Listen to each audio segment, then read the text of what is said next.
Level 1. The Candidate. You arrive at Scout Sniper School, carrying 60 pounds through Carolina humidity that feels like breathing through a wet towel.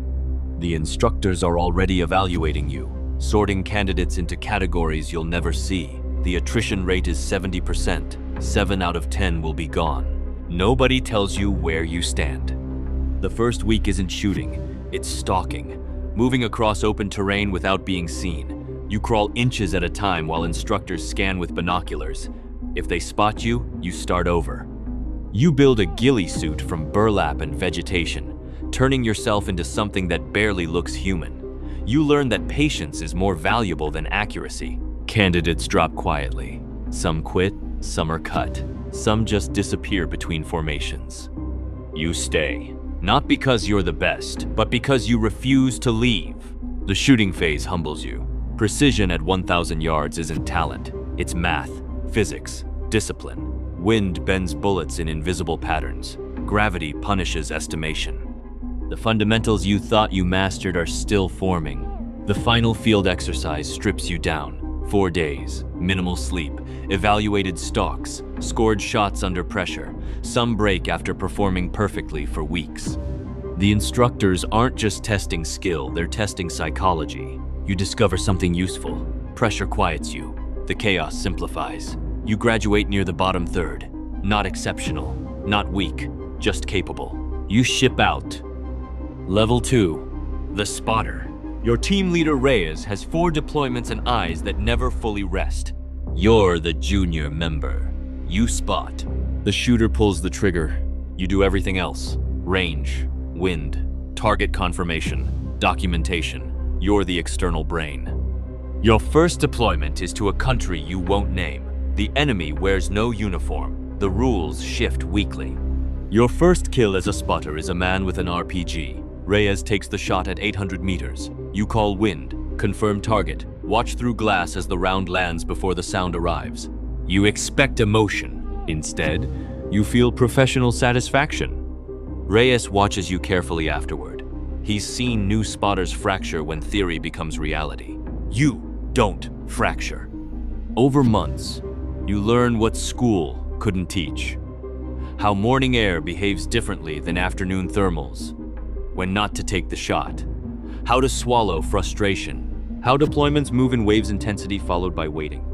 You learn Reyes's breathing patterns. When he wants input, when he wants silence, you become an extension of him. Your identity dissolves into the team. Level 3. The Shooter. Reyes rotates home after his 5th deployment. You take his place. Your first shot as primary is simple. 600 meters, steady wind, clean execution, breath, pause, squeeze, confirm, move. The harder shot comes later. Hostages held in a valley compound, 3 Americans. Intelligence confirms urgency. You set up 1,400 meters out farther than you've ever shot in combat. The wind shifts unpredictably through valley thermals. You wait for hours. At sunset, the target pauses long enough. You apply corrections that are part calculation, part instinct. The trigger breaks.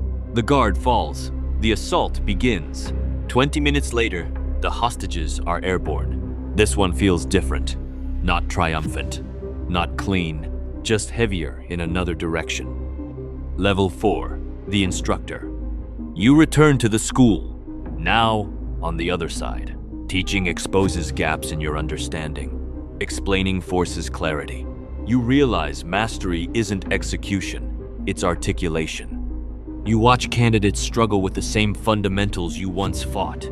You learn to predict who survives. It isn't the strongest. It isn't the most talented. It's the ones who treat failure as data. Your reputation becomes precise and unforgiving. Graduates from your cycle perform slightly better in deployment. That's what matters. But distance grows.